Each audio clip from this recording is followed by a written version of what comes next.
அந்த ஆள் என்னை கண்ணா பண்ணான்னு திட்டி விட்டான் சார். அதை நினைச்சா எனக்கு ரொம்ப வருத்தமா இருக்கு அப்படின்னு சொல்லி கவலைப்பட்டார் ஒருத்தர். இதுல கவலைப்படுறதுக்கு என்ன இருக்குது அப்படின்னாரு ஒரு பெரியவர். அவர் ஒரு மகான். என்ன சார் இப்படி சொல்றீங்க, ஒருத்தர் நம்ம பார்த்து திட்டுனா வருத்தமா இருக்காதா அப்படின்னார். அது எப்படி வருத்தமா இருக்கும், திட்டுறதுங்கிறது என்ன, அது வெறும் சத்தம் தானே அப்படின்னார் அந்த பெரியவர். நம்ம ஆளுக்கு தலையை பிச்சுக்கலாம் போல இருந்தது. இருக்காது அப்படின்னா நமக்கு அப்படித்தானே தோணுது. அந்த பெரியவர் சொல்றது ரொம்ப பெரிய விஷயம். அதை நாம புரிஞ்சிக்க முயற்சி பண்ணலாம்னா நடைமுறை வாழ்க்கைக்கு அது ஒத்து வர்றது மாதிரி தெரிய மாட்டேங்குது.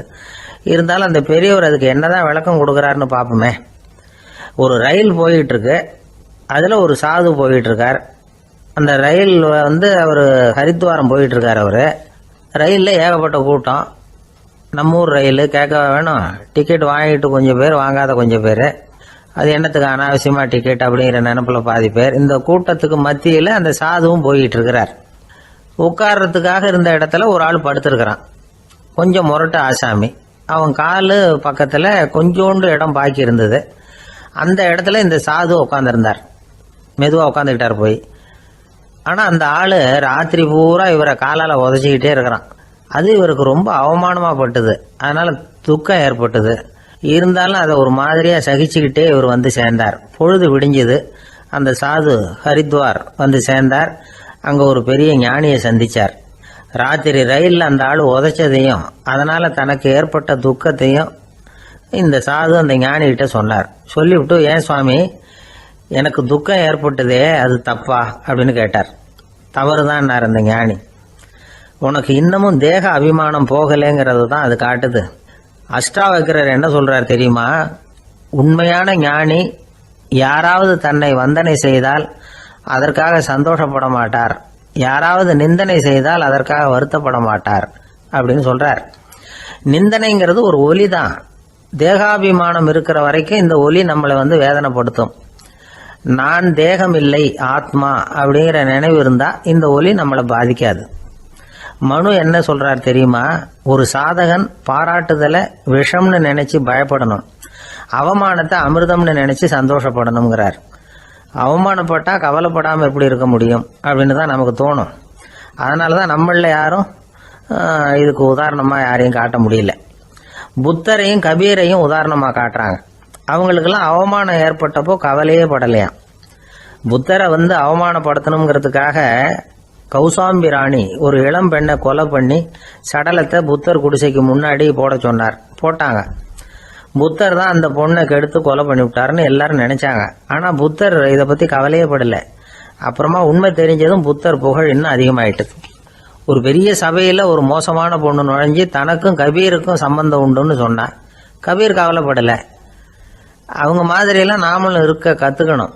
நிந்தனை, அபகீர்த்தி, அவமானம் எல்லாம் ஆண்டவன் கொடுக்கிற பிரசாதம்னு நினைக்கணும் அப்படின்னு சொல்றார் அந்த ஞானி. இதை கேட்ட இந்த காலத்து ஆசாமி ஒருத்தர், நான் கூட அப்படிதான் சார், யாராவது அவமானப்படுத்தினா கவலைப்பட மாட்டேன். நேத்து கூட ஒருத்தர் என்ன பலார்னு அரைஞ்சுட்டார், நான் கொஞ்சம் கூட கவலைப்படல, பேசாம வந்துட்டேன்னார். ஏன் அப்படி வந்துட்டீங்க அப்படின்னு. அவர் அரைஞ்சதுலேயும் ஒரு அர்த்தம் இருந்தது, அதனாலதான் அப்படி வந்துட்டேன்னார். ஏன் அரைஞ்சாருன்னு கேட்டேன். 10 வருஷத்துக்கு முன்னாடி 15 ரூபா அவர்கிட்ட கடன் வாங்கினேன், அதை கேட்டு கேட்டு பார்த்துட்டு கடைசியா தான் அரைஞ்சார் அப்படின்னார். ஆண்டவனுடைய பிரசாதம் இவருக்கு அடிக்கடி கிடைக்கும் போல இருக்கு.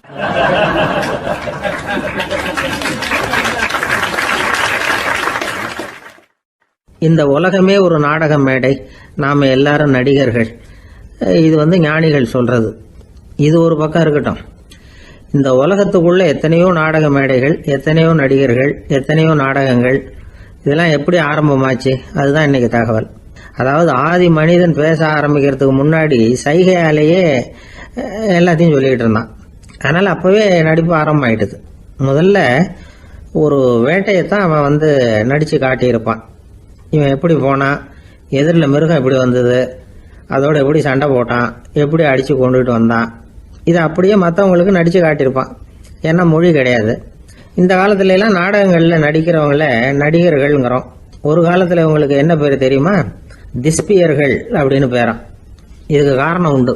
அதாவது 2000 வருஷத்துக்கு முன்னாடி கிரீஸ் நாட்டுல திசிவியஸ் அப்படின்னு ஒரு ஆள் இருந்தான். அவன் ஒரு பெரிய நாடக கலைஞன். அவன் சில இளைஞர்களை சேர்த்துக்கிட்டான், பயிற்சி கொடுத்தான், நாடக குழுவை உருவாக்கினான், நடிகர்களையும் நாடகத்துக்கு தேவையான பொருள்களையும் ஏற்றிக்கிட்டு போகிறதுக்கு ஒரு வண்டியையும் தயார் பண்ணான். அந்த வண்டியிலேயே அவன் கிரேக்க நாடு பூராவும் சுற்றினான், ஊர் ஊராக நாடகம் போட்டான். ஒரு ஊருக்கு போனதும் அங்கே நாடகம் நடத்த தியேட்டர் இருக்கா அப்படிங்கிறதெல்லாம் பார்க்கறது இல்லை அவன். ஏன்னா அப்போலாம் தியேட்டர்னா என்னென்ன தெரியாது. நாடகம்னா அது ஒரு மூடிய கொட்டைக்குள்ளே தான் நடத்தணுங்கிறது அப்போ யாருக்குமே தோணலை. இந்த வண்டி போகும், அதுவே ஒரு பகுதி அப்படியே ஒரு மேடை மாதிரி விரிச்சிக்கும். அதில் ஏறி நின்றுக்கிட்டு நாடகத்தை நடித்து காட்டுவாங்களாம். மக்கள்லாம் எதிரில் தரையில் உட்காந்து அதை பார்த்துக்கிட்டு இருக்கிறது. உலகத்தின் முதல் நடமாடும் தியேட்டர் இதுதானா. இந்த திசைபிஎஸ் தான் முதலாக உலகத்தில் நாடகம்ங்கிற பொழுதுபோக்கை நடத்தி காட்டினவன் அப்படின்னு சொல்கிறாங்க. அவன் சொந்தமாக நாடகம் எழுதுனா, நடித்தான், நாடகத்தை இயக்கினான். அதனால தான் அவனை first man of the theatre அப்படின்னு சொல்லுவாங்க. அவன் தான் நாடக மேடையின் முன்னோடி. கிரேக்கர் காலத்திலேயே நாடக ஆசிரியர்கள், நடிகர்கள், ரசிகர்கள் இவங்கெல்லாம் உருவாயிட்டாங்களாம். நாடகத்தின் சரித்திரத்தில் இந்த 3 பிரிவும் ரொம்ப முக்கியம். அதாவது கிரேக்க தியேட்டர்கள்லாம் திறந்த வெளி மேடைகள் தான். பெரும்பாலும் மலைச்சரிவுகள், அதுவே படிப்படியாக பண்ணியிருப்பாங்க.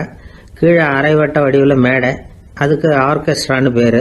பிற்காலத்தில் இதில் உட்காந்து இசைக்குழுவினர் வாய்ச்சதுனால இசைக்குழுவுக்கே ஆர்கெஸ்ட்ராங்கிற பேர் வந்துட்டுது. இப்போ கிரேக்க தியேட்டர்களில் ஒன்று, அதோட காலம் கிமு 340. அதை இன்னமும் பாதுகாத்து வச்சிருக்கிறாங்களாம்.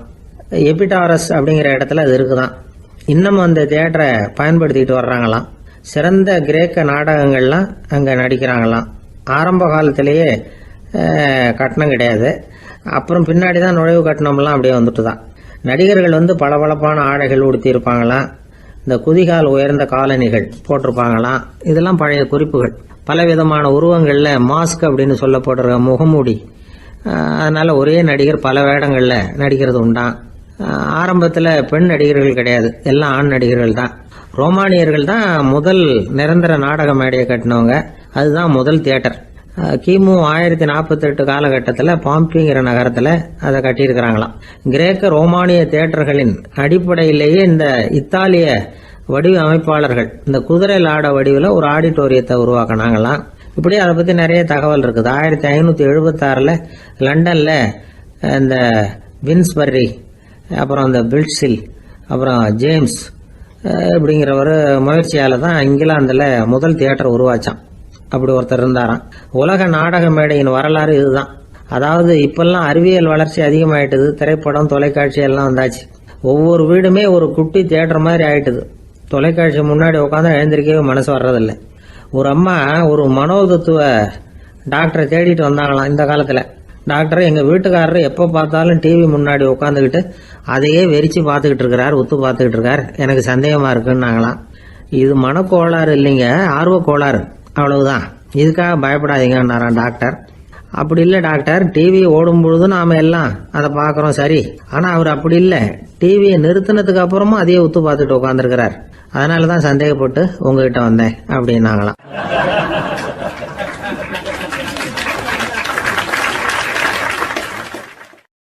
ஒரு ஊரில் ஒரு ராஜா இருந்தார். பெரிய அரண்மனையில் தான் இருக்கிறார். எல்லா வசதியும் இருந்தது. இருந்தாலும் அவர் எல்லாரும் சொல்கிறது எப்படி தெரியுமா, பிச்சைக்கார ராஜா. அப்படி ஒரு பேர் அவருக்கு நிலைச்சி போச்சு. ஜனங்களும் சரி, மற்ற தேசங்களில் உள்ளவங்களும் சரி, அவர் அந்த பேர் சொல்லியே குறிப்பிடுறது வழக்கமாக போட்டுது. இது அவருக்கு ரொம்ப கவலையாக போச்சு. என்ன இது, நம்மளை தேடி வர்றவங்களுக்கெல்லாம் நாம் சோறு போடுறோம், நம்ம புகழ்ந்து பாடல் ஏற்றி கொண்டு வர்ற புலவர்களுக்கெல்லாம் அவங்க எப்படி வந்தாலும் ஒருவேளை சோறு போடணுங்கிறது உத்தரவு. இவ்வளவுலாம் செஞ்சும் நம்மளை போய் பிச்சைக்கார ராஜான்னு எல்லாரும் சொல்கிறாங்களே, அது ஏன், எதுக்காக அப்படி சொல்கிறாங்க? இதுதான் ராஜாவுக்கு குழப்பம். சரி, இதை பற்றி நம்ம அமைச்சர்கள்கிட்ட கேட்கலாமா அப்படின்னு யோசனை பண்ணார். இந்த விஷயத்தை போய் அவங்ககிட்ட எப்படி கேட்கறதுன்னு அவருக்கு தயக்கமாக இருந்தது. கௌரவ குறைச்சலாக தெரிஞ்சுது அவருக்கு. சரி, சாதாரண குடிமக்கள்கிட்ட இதை பற்றி கேட்கலாமா அப்படின்னு யோசனை பண்ணார். கேட்கலாம், ஆனால் அவங்க யாரும் ராஜா முன்னாடி வந்து நின்று தைரியமாக பேசக்கூடிய அளவுக்கு இல்லை. ராஜாவோட குழப்பம் நாளுக்கு நாள் அதிகமாக போச்சு. கடைசியாக அவர் ஒரு முடிவுக்கு வந்தார். அதாவது இதை பற்றி ஒரு பிச்சைக்காரங்கிட்டே கேட்டு பார்த்துட்டா என்ன, இதுதான் அவர் பண்ண முடிவு. உடனே மாறு வேஷம் போட்டுக்கிட்டு நகர்வலம் போனார். ஒரு பிச்சைக்காரனை கண்டுபிடிச்சார். இதை பாருப்பா, நம்ம ராஜாவை எல்லாரும் பிச்சைக்கார ராஜான்னே சொல்கிறாங்களே, அதுக்கு என்ன காரணமாக இருக்கும் அப்படின்னு கேட்டார். அதுக்கு அவன் சொல்கிறான், இதுக்கான பதிலை இன்னும் ஒரு 30 நாளில் சொல்கிறேன் அப்படின்னா. உடனே இவருக்கு சந்தோஷம். உண்மையை அவங்ககிட்ட சொன்னார். நான் வேற யாரும் இல்லை, நான் தான் இந்த நாட்டு ராஜா. இப்போ நீ என் கூடவே வந்துடு, அரண்மனையிலேயே தங்கிக்கோ. 30 நாள் கழித்து எனக்கு பதில் சொல்லிவிட்டு அதுக்கப்புறமா நீ போகலாம் அப்படின்னு சொல்லி அழைச்சிட்டு வந்துட்டார். அரண்மனையில் ஒரு மூலையில் அவன் தங்கறதுக்கு இடம் கொடுத்தார். தினம் 2 வேளையும் இவனுக்கு சோறு போடுங்க அப்படின்னு உத்தரவு போட்டார். ராஜா கொடுத்த இடத்துல போய் உக்காந்துக்கிட்டான் அந்த பிச்சைக்காரன். தினமும் அந்த அரண்மனையில் நடக்கிறதையெல்லாம் கவனிச்சிட்டு வந்தான். வேளைக்கு சாப்பாடு வரும், சாப்பிட்டுக்கிட்டு இருக்கான். இப்படி 30 நாள் முடிஞ்சுது. ராஜா வந்தார். என்ன, என்னோட கேள்விக்கு பதில் என்னன்னு கண்டுபிடிச்சிட்டியான்னார். கண்டுபிடிச்சிட்டேன்னா. என்ன எல்லாரும் பிச்சைக்கார ராஜான்னு சொல்றாங்களே, அது நியாயமா படுதா உனக்குன்னு கேட்டார். நியாயமா தான் படுது, சந்தேகம் இல்லாம நீங்க பிச்சைக்கார ராஜா தான். என்னதான் நீங்க வசதியோடவும் படைபலத்தோடவும் இருந்தா கூட நீங்க எங்க வர்க்கத்தை சேர்ந்த ஆசாமி தான் அப்படின்னு அடிச்சு சொல்லிவிட்டான் அந்த ஆள். எதனால் அப்படி சொல்றேன்னு கேட்டார் இவர். அரசே, ஒரு உண்மையை கண்டுபிடிச்சி சொல்றதா நான் உங்ககிட்ட சொன்னேன். நீங்க ராஜ பரம்பரைன்னா உடனே உங்க கழுத்துல கிடக்கிற முத்து மாலையை கழட்டி பரிசா கொடுத்துருப்பீங்க, பொண்ணையும் மணியையும் கொடுத்துருப்பீங்க. ஆனா நீங்க அப்படி செய்யல. என்ன ஒரு மூலையில உட்கார வச்சு 2 வேளை சோறு போட சொன்னீங்க. உங்களை தேடி யார் வந்தாலும், யார் பாராட்டி பேசினாலும் அல்லது பிரச்சனைகளை சொன்னாலும் நீங்க செய்யற ஒரே காரியம் சோறு போடுறது தான். பிச்சைக்காரனுக்கு சோறு மட்டும்தான் உலகம். உங்க விஷயத்திலையும் நீங்க அப்படித்தான் நினைக்கிறதாக தெரியுது. நல்லா கவனிங்க. எந்த ஒரு பிரச்சனைக்கும் சோறு தான் முடிவுன்னு நினைக்கிறீங்க பாருங்க. நீங்க சந்தேகமில்லாத எங்களை சேர்ந்த ஆளுதான் அப்படின்னு விட்டான் அந்த பிச்சைக்காரன். அதுக்கப்புறம் தான் அந்த ராஜா தன்னுடைய தவறுகளை எல்லாம் தேர்த்திக்கிட்டாராம். பசின்னு வர்றவங்களுக்கு சோறு தான் போடணும், அது தப்பு இல்லை. பாராட்ட வர்றவங்களுக்கெல்லாம் சோத்தையே போட்டு அனுப்புனா இப்படிதான் பேர் வரும். எனக்கு தெரிஞ்ச ஒருத்தர் தினமும் யாராவது ஒருத்தரை தன் வீட்டுக்கு அழைச்சிட்டு போவார், சாப்பாடு போட்டு அனுப்புவார். முன்னறிவிப்பு இல்லாம திடீர்னு ஒரு விருந்தாளியோட வீட்டில் போய் இவர் நிக்கிறது வழக்கம். அந்த அம்மாவும் இவருக்காக தயார் பண்ணி வச்சிருந்ததை இவர் அழைச்சிட்டு வந்திருக்கிற விருந்தாளிக்கு போட்டுருவாங்க.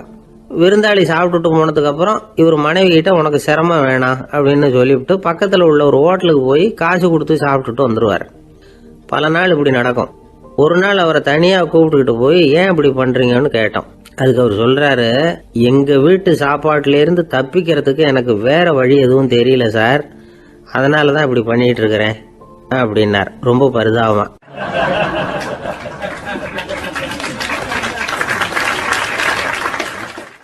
ஒரு மனுஷனுக்கு 3 விதத்துல கர்வம் உண்டாகிறதுக்கு வாய்ப்பு உண்டு. பணம், பதவி, புகழ். பணம் அதிகமாக வந்தால் கர்வம் வரலாம், பதவி பெருசாக வந்துட்டுதுன்னா கர்வம் வரலாம், புகழ் அதிகமாக போனாலும் கர்வம் வரலாம். இந்த 3 வகையான கர்வத்துக்கும் இடம் கொடுக்காம இருக்கிறாங்க பாருங்க, அவங்க தான் சிறந்த மனிதர்கள். ஒரு பெரிய பொறுப்பில் இருக்கிறவங்களுக்கு கர்வம் வந்துடக்கூடாது. அப்படி வந்துட்டுதுன்னா அது எல்லாருக்கும் இடைஞ்சல். ஒரு ராஜா இருந்தார். அவர் ஒரு நாள் தன்னுடைய தலைநகரத்தை சுற்றி வந்துக்கிட்டு இருந்தார். ஒரு இடத்துல ஒரு அழகான நிலத்தை பார்த்தார். ஆஹா, இந்த இடத்துல நமக்குன்னு ஒரு மாளிகையை கட்டினா எவ்வளோ நல்லா இருக்கும் அப்படின்னு நினச்சார். ராஜா நினச்சா அது முடியாத காரியமா? சரி, இந்த நிலம் யாருக்கு சொந்தம்னு விசாரிங்க அப்படின்னார் பக்கத்தில் இருந்தவங்கக்கிட்ட. அவங்கெல்லாம் ஓடி போய் விசாரித்தாங்க.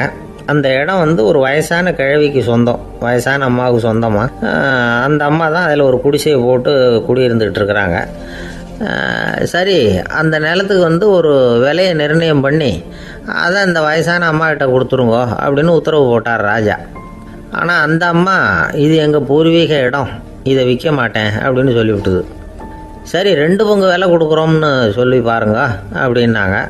அப்படியே சொன்னாங்க அரண்மனை ஆட்கள். அதுக்கும் சம்மதிக்கலை அந்த அம்மா. இதை கேள்விப்பட்டதும் ராஜாவுக்கு கோபம் வந்துட்டுது. தன்னுடைய ஆளுங்களை கூப்பிட்டார். போய் அந்த குடிசையை பிரித்து எறிங்க, காசெல்லாம் ஒன்றும் கொடுக்காதீங்க அப்படின்னு கத்தினார். அவ்வளோதான். அடுத்த நிமிஷம் அரண்மனை ஆசாமிகள் போனாங்க, குடிசையை பிரித்து எரிஞ்சாங்க. அந்த வயசான அம்மா இருக்கு, அதுவும் அந்த இடத்த விட்டு துரத்தி விட்டாங்க. அந்த இடத்துல ஒரு அரச மாளிகையை கட்டி முடிச்சிட்டாங்க. அந்த வயசான அம்மா பாவம், ராஜாவே இப்படி பண்ணால் யார்கிட்ட போய் முறையிட முடியும்?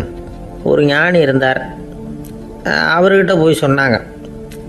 அவர் இவங்க சொன்னதை கேட்டு மனசில் வச்சுக்கிட்டார். ஒரு நாள் அந்த ராஜாவே இந்த ஞானியை கூப்பிட்டார். புதுசாக ஒரு மாளிகை கட்டியிருக்கிறேன், வந்து பாருங்கன்னு. சரின்னு சொல்லி இந்த பெரியவர் ஒரு நாள் இந்த மாளிகைக்கு போனார். சும்மா போகல, ஒரு கழுதையையும் ஓட்டிகிட்டு போனார். கொஞ்சம் சாக்குகள், வெத்து சாக்கு, அதையும் எடுத்து கழுதை முதுகில் போட்டு கழுதையை ஓட்டிகிட்டு போகிறார். ராஜா பார்த்தார். அவருக்கு இது ஆச்சரியமாக இருந்தது. என்ன இது மாளிகைக்கு வந்துட்டு போங்கன்னு கூப்பிட்டா கழுதை சாக்கு இதெல்லாம் கூப்பிட்டு வராரு, ஒன்றும் புரியலையேன்னு நினச்சார். எதுக்காக இதெல்லாம்னு கேட்டார். அரசருடைய தோட்டத்திலேருந்து கொஞ்சம் மண் எடுத்துகிட்டு போகிறதுக்கு ஆசைப்பட்றேன், அதுக்கு நீங்கள் அனுமதி கொடுக்கணும் அப்படின்னாரு இவர். இது என்ன வேடிக்கையான கோரிக்கையாக இருக்குது அப்படின்னு நினச்சார் ராஜா. இருந்தாலும் மண் தானே கேட்குறாரு, எடுத்துகிட்டு போகட்டுமே அப்படின்னு நினச்சார். சரின்னு அனுமதி கொடுத்தார். அந்த பெரியவர் தோட்டத்துக்கு போனார், மண்ணை வெட்டினார், சாக்கில் போட்டு நிரப்புனார். ராஜாவை கொஞ்சம் கிட்ட வாங்கன்னு கூப்பிட்டார். இந்த மண் மூட்டையை தூக்கி கழுதையோட முதுகில் வைக்கணும், கொஞ்சம் உதவி பண்ணுங்கன்னார். ஓ பண்ணுறேனே அப்படின்னு சொல்லி ராஜா கிட்ட போனார். மூட்டையை தூக்கி பார்க்குறாரு, முடியல, திணறி போயிட்டார். இப்போ அந்த ஞானி பேசினாராம். அரசே, இந்த ஒரு சாக்கு மண்ணையே உங்களால் தூக்க முடியல, அந்த கிழவிகிட்ட இருந்து அந்த அக்கிரமமாக அபகரித்த இந்த தோட்டம் பூராவையும் சுமக்கணும்னு ஆசைப்படுறீங்களே, அது உங்களால் முடியுமா அப்படின்னு கேட்டாராம். ராஜா யோசனை பண்ண ஆரம்பித்தார். தன்னுடைய செயலுக்காக வருத்தப்பட்டாராம். அந்த வயசான அம்மாவை உடனடியாக வரவழைச்சார். தாயே, தப்பு பண்ணிட்டேன், என்னை மன்னிச்சுக்குங்க, இன்னையிலேருந்து இந்த மாளிகையும் தோட்டமும் உங்களுக்கு தான் சொந்தம் அப்படின்னு சொல்லிவிட்டாராம். போகிறப்ப இந்த உலகத்திலேருந்து எண்ணத்தை எடுத்துகிட்டு போக போகிறோம், அதனால் ரொம்பவும் அலட்டிக்க வேண்டியதில்லை, கர்வப்பட வேண்டியதில்லை அப்படிங்கிறது ஒரு பெரிய உபதேசம். ஒரு பெரிய மனுஷன் சாக கிடந்தார், ரொம்பவும் அழுதார். ஏன் அழறீங்க அப்படின்னு கேட்டாங்க சுற்றி இருந்தவங்க.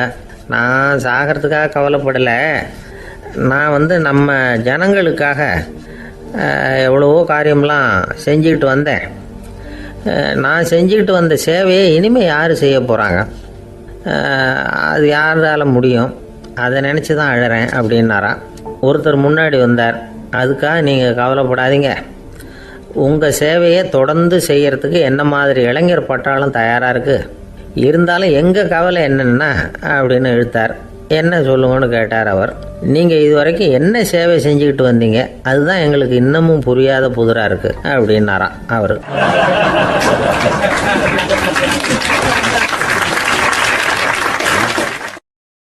ஒரு அம்மா தெருவில் உட்காந்து என்னத்தையோ தேடிட்டு இருக்கிறாங்க. அந்த அம்மா ஒரு சூஃபி ஞானி. அவங்க பேர் என்னன்னா ரபியா அல் அடாவியா. அந்த அம்மாவுக்கு கண் கூட தெளிவாக தெரியாது. அந்த பக்கமாக வந்த சில பேர் இவங்களுக்கு உதவி செய்கிறதுக்காக வந்தாங்க. என்ன தேடிட்டு இருக்கிறீங்க அப்படின்னு கேட்டாங்க. இதுக்கு அந்த அம்மா, அந்த கேள்வி அவ்வளோ முக்கியத்துவம் இல்லை, நான் தேடிட்டு இருக்கிறேன், உங்களால் முடிஞ்சால் எனக்கு உதவி பண்ணலாம் அப்படின்னாங்களாம். உதவி செய்ய வந்தவங்களுக்கு ஆச்சரியம். எதை தேடுறோங்கிறது தெரியாமல் இப்படி ஏன் நேரத்தை செலவழிக்கிறீங்க, நாங்கள் எப்படி உங்களுக்கு உதவ முடியும், எங்களுக்கு ஒன்றும் புரியலையே அப்படின்ட்டுருக்காங்க. சரி, உங்களை திருப்தி பண்ணுறதுக்காக சொல்கிறேன், ஒரு குண்டூசி தொலைஞ்சி போச்சு, அதை தேடுறேன் அப்படின்னாங்களாம் அந்த அம்மா. அதுக்கப்புறம் இவங்களும் சேர்ந்து தேட ஆரம்பிச்சிட்டாங்க. கொஞ்ச நேரம் ஆச்சு, ஒன்றும் கிடைக்கல. உதவி செய்ய வந்தவங்களும் அழுத்து போட்டாங்க. அப்புறம் கேட்டாங்க, பாருங்கம்மா, இது ரொம்பவும் பெரிய தெரு, அகலமான தெரு, அதனால் குறிப்பாக நீங்கள் எந்த இடத்துல அந்த குண்டூசியை தொலைச்சிங்க அதை சொல்ல முடியுமான்னாங்களாம். இதுக்கு அந்த அம்மா, நீங்கள் மறுபடியும் அர்த்தமில்லாத கேள்வியை கேட்குறீங்க, உங்கள் கேள்விக்கும் நான் தேடுறதுக்கும் என்ன சம்மந்தம்னாங்களாம். இதை கேட்டதும் அவங்க ஒரு மாதிரி ஆயிட்டாங்க. என்னம்மா நீங்கள் பைத்தியம் மாதிரி பேசுகிறீங்க அப்படின்னாங்களாம். சரி, உங்களை மறுபடியும் திருப்திப்படுத்துறதுக்காக சொல்கிறேன், அதை நான் எங்கள் வீட்டில் தொலைச்சுட்டேன் அப்படின்னாங்களாம். அப்புறம் எதுக்காக இங்கே வந்து தேடிட்டு இருக்கிறீங்க அப்படின்னு கேட்டிருக்காங்க. ஏன்னா இங்கே தான் வெளிச்சம் அதிகமாக இருக்குது, அங்கே வீட்டுக்குள்ளே இருட்டாக இருக்குது, அதனால் இங்கே வந்து தேடுறேன், வெளிச்சம் உள்ள இடத்துல தானே தேட முடியும் அப்படின்னாங்களாம் அந்த ஞானி. இந்த கதைக்கு என்ன அர்த்தங்கிறத பெரியவங்க சொல்கிறாங்க. அதாவது இந்த தேடுதல்ங்கிறது ஒரு வியாதி. அது நம்ம சதா அலைய வைக்கும், பைத்தியமாக மாற்றுறதுக்கு முயற்சி பண்ணோம். ஒரு காலம் அது நிறைவு அடையவே அடையாது. வாழ்வுங்கிறது ஒரு புரிந்து கொள்ள முடியாத சதா இயங்கி கொண்டிருக்கிற ஒரு செயல். அதுக்கு ஆரம்பமும் இல்லை, முடிவும் கிடையாது. எதையோ தேடணும் அப்படிங்கிற உந்துதல் நமக்குள்ளே இருக்கும், ஆனால் குறிப்பாக எதை தேடிட்டு இருக்கிறோம் அப்படிங்கிறது புரியாது. அப்படி ஏதாவது ஒன்றை தேடி அடைஞ்சிடுறோம்னு வச்சுக்கோங்க, உடனே ஒரு அதிருப்தி வந்துடும். அதனால் வாழ்க்கைங்கிறது சலிப்பு நிறைந்தது அப்படிங்கிற எண்ணத்தை உண்டாக்கிக்கிறோம். ஒன்று அடைஞ்சதுக்கு அப்புறம் இன்னொன்று தேட ஆரம்பிச்சிருவோம். ஆக இந்த தேடல்ங்கிறது நாம் ஒன்று அடைஞ்சாலும் அடையாவிட்டாலும் தொடர்ந்து நடந்துக்கிட்டு தான் இருக்கும். இதுக்கு முடிவே கிடையாது. இந்த உண்மையை நாம் நல்லா புரிஞ்சுக்கணும் அப்படிங்கிறது பெரியவங்களுடைய கருத்து. ஏழையும் தேடுறான், பணக்காரனும் தேடுறான், நோயாளியும் தேடுறான், நோய் இல்லாதவனும் தேடுறான், அதிகாரம் உள்ளவனும் தேடுறான், அதிகாரம் இல்லாதவனும் தேடுறான், முட்டாளும் தேடுறான், அறிவாளியும் தேடுறான். ஆனால் யாரும் இதை தான் தேடி சாதிக்க போகிறோம், இதுதான் முடிவு அப்படின்னு திட்டவட்டமாக சொன்னதில்லை. ஒன்று அடைஞ்சதும் இன்னொன்று தேட ஆரம்பிச்சிடுறாங்க, அவ்வளோதான். அதாவது உங்களின் தேடுபவர் உங்கள் உள்ளே தான் இருக்கிறார், அவரை தேடி கண்டுபிடியுங்கள். இதுதான் ஞானிகள் நமக்கு சொல்லுகிற ஒரு ஆலோசனை. நம்மால் ஒருத்தன் ஜெயிலில் இருந்தான். இன்னொரு கைதி அவனை பார்த்து கேட்டான், ஏன்பா உன்னை பார்க்குறதுக்கு வெளியிலேருந்து யாருமே இங்கே வர்றது இல்லையே, உனக்கு சொந்தக்காரங்களே கிடையாதா அப்படின்னு கேட்டானா.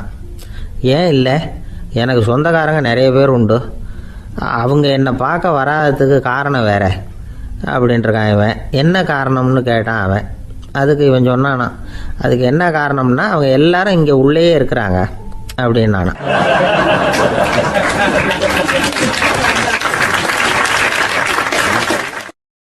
ஒரு நாள் ராமர் அரசவையில் உட்கார்ந்துருக்கிறார். ராமராஜ்யம் நடந்துக்கிட்டு இருந்த நேரம். அந்த சமயத்தில் ஒரு நாய் அரச சபைக்கு வந்துதான். அது தலையில் அடிபட்டு ரத்தம். அந்த கோலத்தில் அது அங்கே வந்தது. எல்லாரும் ஆச்சரியமாக அதை பார்த்தாங்க. ராமரும் அந்த நாயை பார்த்தார். நீங்கள் வந்த காரியம் என்ன, என்ன நடந்தது, எதுவாக இருந்தாலும் பயப்படாமல் சொல்லு அப்படின்னார். உடனே அந்த நாய் மெதுவாக சொல்ல ஆரம்பிச்சுதான். ஐயா, நான் தெருவில் போய்கிட்டு இருந்தேன். வழியில் ஒருத்தர் வந்தார். அவர் வேத சாஸ்திரம்லாம் படித்த பெரியவர். அவர் எந்த காரணமும் இல்லாமல் அவர் கையில் வச்சுருந்த குச்சியால் என் தலையில் அடிச்சுட்டார். அதுதான் தலையில் ரத்தம். இதை நீங்கள் விசாரித்து தகுந்த தீர்ப்பு வழங்கணும் அப்படின்னு தான் அந்த நாய். ராமர் பார்த்தார். உடனே தன்னுடைய காவலர்களை அனுப்புனார். அந்த ஆளை எங்கே இருந்தாலும் போய் கொண்டுகிட்டு வாங்க அப்படின்னு விட்டார். காவலர்கள் போனாங்க. அந்த ஆளை பிடிச்சி கொண்டு வந்துட்டாங்க. அரண்மனைக்கு வா அப்படின்னு சொல்லி கூப்பிட்டுட்டு வந்துட்டாங்க. என்ன நடந்ததுன்னு விசாரித்தார் ராமர். அதுக்கு அந்த ஆள் சொன்னார், நான் வீதி வழியாக வந்துக்கிட்டு இருந்தேன். குறுக்க இந்த நாய் வந்தது. நான் அவசரமாக போய்கிட்டு இருந்தேன். இது எனக்கு வழி விடாமல் குறுக்க பூந்து இடைஞ்சல் பண்ணிச்சு. எனக்கு கோபம் வந்துட்டுது. அதனால் அடிச்சுட்டேன்.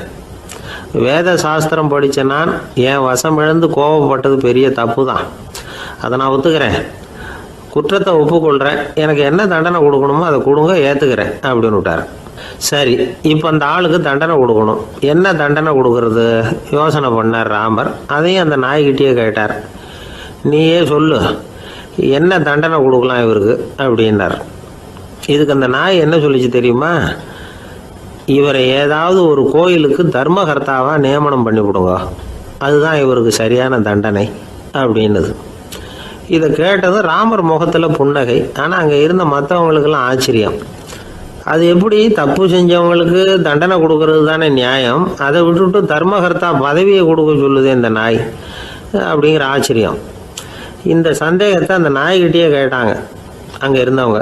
இதுக்கு அந்த நாய் பதில் சொல்லிச்சான். நான் போன பிறவியில் ஒரு கோயிலுக்கு தர்மகர்த்தாவாக இருந்தேன்.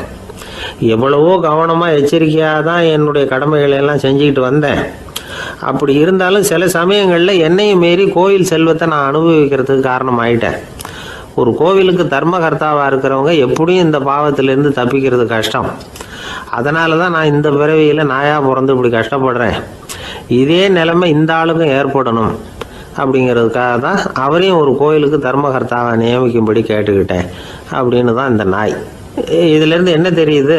எந்த பதவியில் நாம் இருந்தாலும் நமக்கு தெரியாமல் கூட அதை தவறாக உபயோகப்படுத்தக்கூடாதுங்கிறத இதிலேருந்து புரிஞ்சுக்கணும். இல்லைன்னா அடுத்த பிறவியில் நாயாக பிறந்து எங்கேயாவது போய் வாலாட்டிட்டு நிற்க வேண்டியது தான். கோவில் வாசலில் 2 நாய் பேசிக்கிட்டு இருந்துதான். போன ஜென்மத்தில் நான் மனுஷனாக தான் இருந்தேன். ஒரு கோவில் பூசாரி பேச்சை கேட்டுவிட்டு அவரோட கூட்டு சேர்ந்துக்கிட்டு ஆண்டவன் போட்டிருந்த நகையெல்லாம் அபகரித்து என்கிட்ட கொடுத்தாரு அவர். நான் எடுத்துகிட்டு வந்துட்டேன். திருடினது அந்த ஆள் தான், எடுத்துக்கிட்டு வந்தது தான் நான். இருந்தாலும் நான் மட்டும் நாயாக பிறந்துட்டேன். இப்போ மட்டும் அந்த பூசாரி என்கிட்ட மாட்டினா கடித்து குதறி விடுவேன் அப்படின்னு தான். அவசரப்பட்டு அப்படி செஞ்சுடாதே. பதிலுக்கு அவரும் உன்னை திருப்பி கடித்தாலும் கடிச்சிருவார்.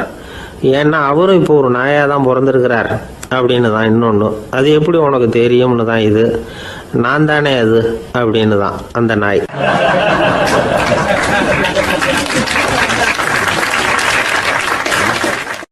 நம்மக்கிட்ட ஒருத்தன் தப்பாக நடந்துக்கிட்டானா உடனே நாம் என்ன செய்வோம்? கையை ஓங்கிட்டு அவனை அடிக்க போவோம். நாம் அவங்ககிட்ட அவனை விட ஒருபடி மேலாக தப்பாக நடந்துக்குவோம். ஆனால் பெரியவங்கள்லாம் அப்படி நடந்துக்கிறது இல்லை.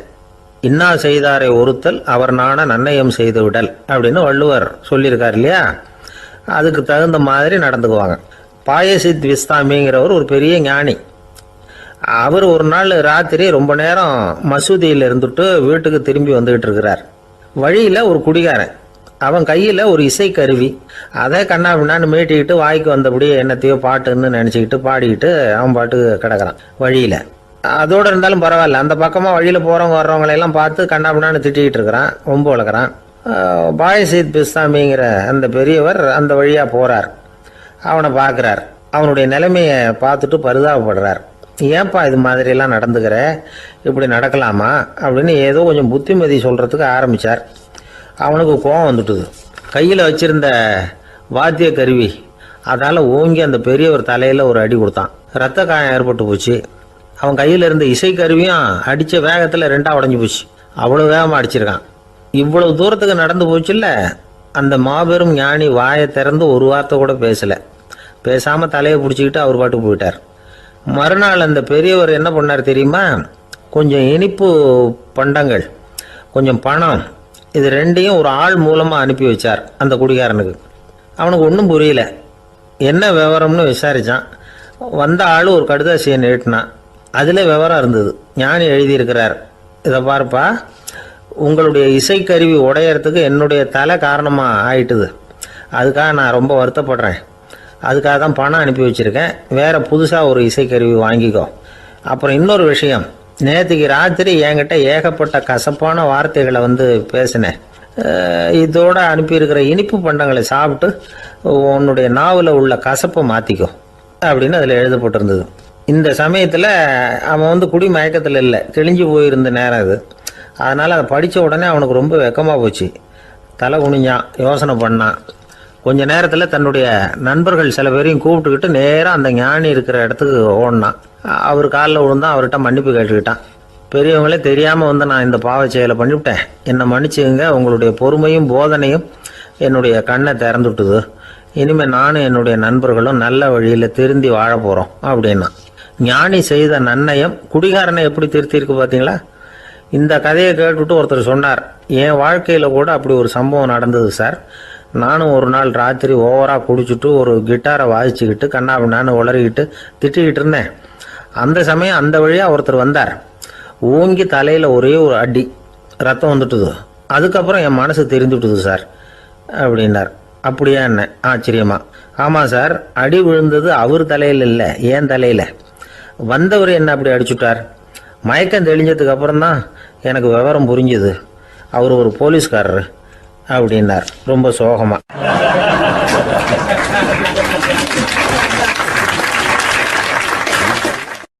அந்த ஆளுக்கு பேச தெரியாது, அவர்கிட்ட கொஞ்சம் எச்சரிக்கையாக நடந்துக்கோ அப்படின்னு சொல்கிறது உண்டு. அப்படின்னா என்ன அர்த்தம்? அவர் இன்னமும் குழந்தையாகவே இருக்கிறாரு, இன்னும் பேச்சு வரலன்னு அர்த்தம்? அப்படி இல்லை, அவருக்கு நாகரிகமாக பேச தெரியலன்னு அர்த்தம். பேசுறதுங்கிறது மனுஷனால் மட்டுமே முடியக்கூடிய ஒரு காரியம். அப்படி இருந்தும் அதோட பெருமையை அவன் இன்னமும் சரியாக புரிஞ்சிக்கலன்னு தான் சொல்லணும். அதனால தான் அவன் அளவுக்கு அதிகமாக வார்த்தைகளை கொட்டி விடுறான். அதுக்கப்புறம் அதையெல்லாம் திருப்பி அள்ள முடியாமல் கிடந்து கஷ்டப்படுறான். கொட்டின வார்த்தையை அள்ள முடியுமா? ஒருத்தரை இன்னைக்கு பார்த்து முட்டாள்னு திட்டி விடுறீங்க, நாளைக்கு மறுபடியும் அவர்கிட்ட போய் நேற்றுக்கு உன்னை முட்டாள்னு சொல்லிவிட்டேன், அந்த வார்த்தையை திருப்பி கொடு, வாங்கிட்டு போயிடுறேன் அப்படின்னு நான் சொல்ல முடியும்? அவன் கோபக்காரனாக இருந்தால் நேற்றுக்கே அதை வேறு விதமாக உங்களுக்கு திருப்பி கொடுத்துருப்பான். உலகத்தில் எவ்வளவோ ஜீவராசிகள் இருக்குது, அதுக்கெல்லாம் வாய் இருக்குது. அந்த வாயெல்லாம் எதுக்கு உபயோகம்? சாப்பிட்றதுக்காக. ஆனால் நமக்கு இருக்கிற வாய் சாப்பிட்றதுக்காக மட்டும் இல்லை, பேசுறதுக்காகவும் தான். பேச முடியலன்னா வாய் இருந்தால் கூட அது வாயில்லா ஜீவன் தான்.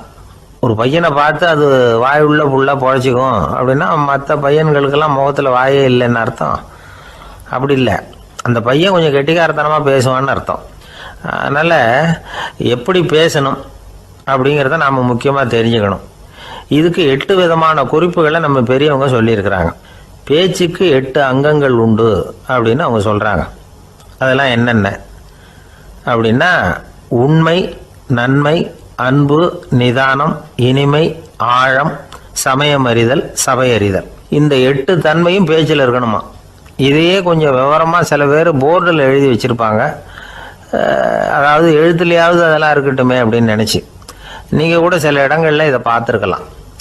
அதாவது உண்மையே பேசுக, நன்மையே பேசுக, அன்பாக பேசுக, நிதானமாக பேசுக, இனிமையாக பேசுக, ஆழமுடையதாக பேசுக, சமயமறிந்து பேசுக, சபையறிந்து பேசுக, இப்படி எழுதி வச்சுருப்பாங்க. இந்த 8 அம்சமும் சரியாக பொருந்தி இருந்தால் தான் அது பேச்சு.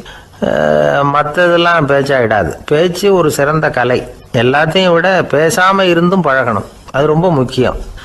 உண்மையே பேசணும். சத்தியத்துக்கு மதிப்பு கொடுக்குறவங்கள தான் சரித்திரம் மதிக்கும். உண்மை பேசினா மட்டும் போதாது, அந்த உண்மையில் நன்மை கலந்துருக்கணும். கொலைகாரனுக்கு பயந்துக்கிட்டு ஒருத்தன் உங்கள் வீட்டுக்குள்ளே ஒளிஞ்சிருக்கிறான். அந்த முரட்டு ஆசாமி கையில் அறிவாளோடு வந்து அவன் இங்கே வந்தானான்னு உங்ககிட்ட கேட்குறான்னு வச்சுங்க.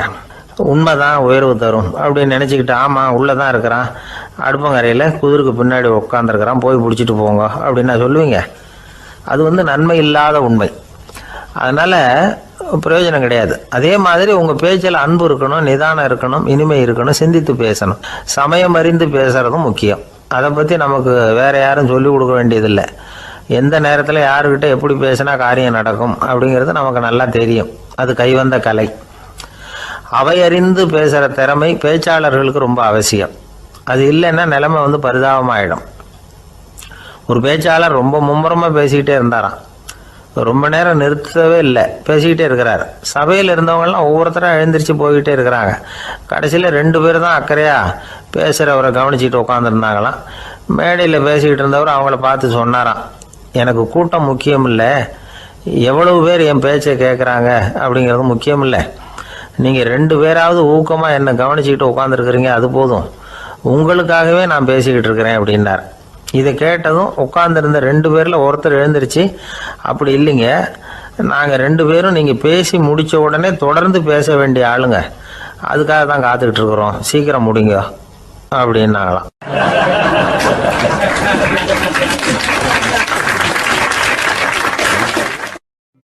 இந்த காலத்துக்குள்ள ஒருத்தன் தன்னோட அப்பாவை பார்த்து சொன்னான், அப்பா நான் உனக்கு உதவி செய்யலாம்னு நினைக்கிறேன், என்ன உதவி செய்யணும்னு சொல்லு அப்படின்னா.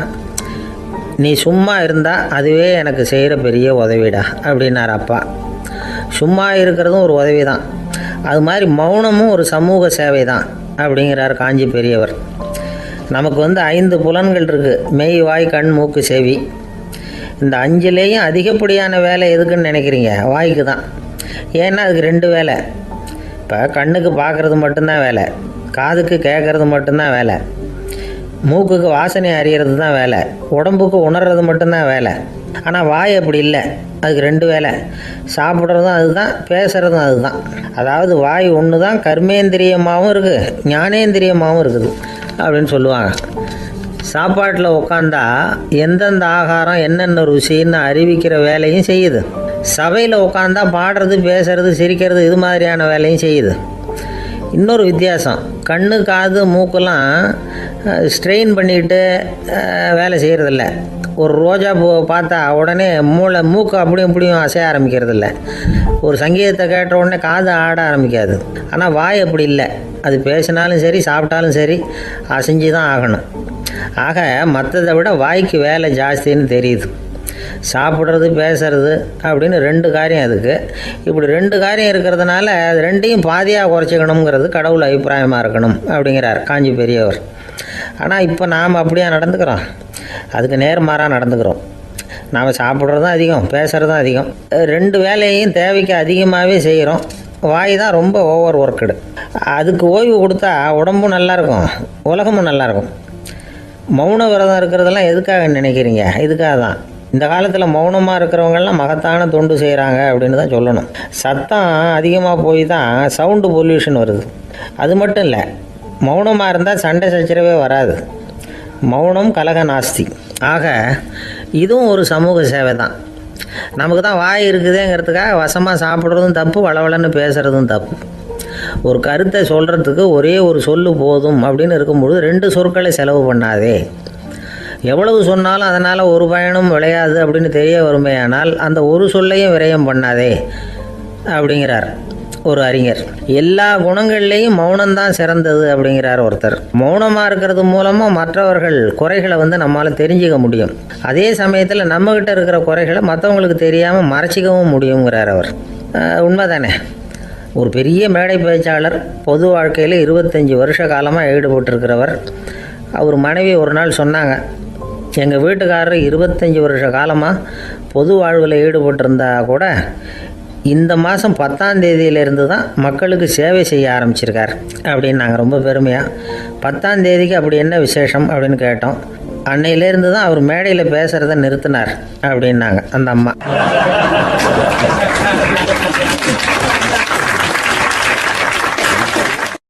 ஒரு ஆசாமி வேகமாக ஓடிக்கிட்டு இருந்தான். ஏன் இப்படி ஓடுறேன்னு கேட்டார் இன்னொருத்தர். அங்கே ஒரு ஆள் அடிபட்டு கிடக்கிறான், அதை பார்த்தேன், உடனே ஓடுறேன்னா. எங்கேன்னு கேட்டார். ஆஸ்பத்திரிக்குன்னா. ஒரு ஆள் அடிபட்டு கிடக்கிறத பார்த்தா உடனடியாக நாம் செய்ய வேண்டியது முதல் உதவி, அதுக்கப்புறம் தான் ஆஸ்பத்திரி. இன்றைக்கி விபத்துங்கிறது சர்வசாதாரணமாக நடந்துக்கிட்டு இருக்குது. வாகன விபத்து, வெடிகுண்டு விபத்து, தீ விபத்து, கட்டடம் சரியறது, பூகம்பம், இப்படி நிறைய நடக்குது. ஒரு விபத்தை பார்த்துட்டா நம்மளில் பல பேர் நமக்கு என்னத்துக்கு வம்புன்னு ஒதுங்கி போயிடுறதும் உண்டு. சில பேர் துணிஞ்சு கிட்ட போய் உதவி செய்கிறதும் உண்டு. அப்படி உதவி செய்ய நினைக்கிறவங்களுக்கு உபயோகப்படுற தகவல் இது. விபத்தில் காயமடைஞ்சவங்களை 3 பிரிவாக பிரிக்கலாமா. முதல் வகை கொஞ்சம் சீரியஸானது, உயிருக்கு உடனே ஆபத்து தரக்கூடியது. மூளை காயம், முகம், கழுத்து காயங்கள், இருதயம், நுரையீரல் காயங்கள், வயத்தில் உள்ளுறுப்பு காயங்கள், அதிகப்படியான இரத்தப்போக்கு, இதனால எல்லாம் பாதிக்கப்பட்டிருந்தால் அது முதல் வகை அப்படின்னு நாமளே மனசுக்குள்ளே முடிவு பண்ணிக்கணும். இவங்களுக்கெல்லாம் உடனடியாக முதல் உதவி கொடுக்கணும். தாமதப்படுத்தாமல் ஆஸ்பத்திரிக்கு கொண்டுகிட்டு போயிடணும். இப்படி கொஞ்சம் எச்சரிக்கையாக நடந்துக்கிட்டால் அவங்களில் பல பேரை காப்பாற்றி போடலாம். 2வது வகை எப்படின்னா, முதல் உதவி விரைவாக கிடைச்சா உயிர் பிழைக்கக்கூடிய மார்பு காயங்கள், கைகால் எலும்பு முறிவு, இடுப்பு முதுகெலும்பு காயம், சீரான இரத்த சேதம், இப்படிப்பட்டவங்களை 2வது வகையாக பிரிக்கணும். ஆபத்து இல்லாத சிராய்ப்புகள், சிறு காயங்கள், இரத்த உறைவுகள், இதனால் பாதிக்கப்படுறவங்க 3வது வகை. ஒருத்தர் தலையில் அடிபட்டு நினைவு விழுந்துட்டார்னு வச்சுங்க, அவருக்கு வாந்தி வர்றதுனால புறையேறி மூச்சு அடைப்பு உண்டாகும். இப்படி ஆகாமல் இருக்கிறதுக்காக தலையை ஒரு பக்கமாக சாய்ச்சி வைக்கலாம். நாடி துடிப்பையும் இதய துடிப்பையும் தொட்டு பார்க்கணும். அது குறைஞ்சிருந்தாலும் சரி, நின்று இருந்தாலும் சரி, அவர் மார்பை நிமிஷத்துக்கு 80 தடவை உள்ளங்கையால் அழுத்தி இதய துடிப்பை மீட்கிறதுக்கு உதவி பண்ணணும். கழுத்தில் காயம்பட்டாலும் ஆபத்து அதிகம். கழுத்துக்கு அடியில் ஒரு துண்டை மடித்து வைக்கலாம். 2 பக்கமும் சின்ன தலையணை அல்லது துணி மடிப்புகளை வச்சு கழுத்தை அதிகமாக அசையாமல் பார்த்துக்கலாம். முதுகெலும்பு முறிஞ்சிருக்குமோ அப்படிங்கிற சந்தேகம் இருந்ததுன்னா அவரை அதிகமாக அசைய விடக்கூடாது. அதிகமாக அசைஞ்சால் தண்டு இடத்துல பாதிப்பு ஏற்பட்டு கை கால் விளங்காமல் போயிடும். அவரை ஒரு கனமான போர்வை இல்லைன்னா பாயில் படுக்க வச்சு 4 பேர் மெதுவாக தூக்கி மருத்துவ உதவிக்கு அனுப்பி வைக்கலாம். கையெலும்பு முறிஞ்சிருந்தால் முறிஞ்ச பாகத்தை உடம்போடு சேர்த்து அசையாமல் கட்டி போடலாம். கால் எலும்பு முறிஞ்சிருந்தால் மற்ற காலோடு சேர்த்து கட்டி போடலாம். முறிஞ்ச பாகம் தொங்காமல் பார்த்துக்கணும், அப்போ தான் வீக்கம் உண்டாகாமல் இருக்கும். வெட்டு காயம், குண்டடிப்பட்ட காயம், இதிலெல்லாம் ரத்தப்போக்கு அதிகமாக இருக்கும். ரத்தம் வெளியேற ஆபத்து அதிகம். சுத்தமான துணியை பல மடிப்புகளை மடித்து காயத்தின் மேலே வச்சு அழுத்தமாக ஒரு 10 நிமிஷம் பிடிச்சிக்கணும். ரத்தம் நின்ன உடனே காயத்துக்கு கட்டு போடலாம். சில சமயம் காயம்பட்ட பாகத்தை உயரமாக தூக்கி பிடிச்சிக்கிட்டா தான் ரத்த கசிவு நிற்கும். இந்த விவரங்களையெல்லாம் கொஞ்சம் மனசில் வாங்கி வச்சுக்கிட்டோம்னா சமயத்தில் உதவும். ஏன்னா இந்த காலத்தில் விபத்து எந்த ரூபத்தில் எப்போ வரும்னு யூகிக்கவே முடியல. நண்பர் ஒருத்தர் சொன்னார், நேற்றுக்கு பாருங்கள் சார், என் கண்ணு முன்னாடியே ஒரு சின்ன விபத்து நடந்ததுன்னார். என்னன்னு விசாரித்தோம். ஒரு பஸ்ஸில் வந்துக்கிட்டு இருந்தேன். அந்த பஸ்ஸில் பின்பக்கம் படி ஓரமாக நின்றுக்கிட்டு இருந்த ஒருத்தர் ரோட்டில் விழுந்துட்டார். டிரைவர் அதை கவனிக்கலை, நிறுத்தாமல் அவர் பாட்டுக்கு போகிறாருனார். கண்டக்டர் உடனே விசில் கொடுத்து பஸ்ஸை நிறுத்த வேண்டியது தானே அப்படின்னோம். அதுதான் சார் முடியாமல் போச்சுன்னார் அவர். ஏன்னு கேட்டாங்க. தவறி கீழே விழுந்ததே அந்த கண்டக்டர் தான் சார் அப்படிங்கிறார்.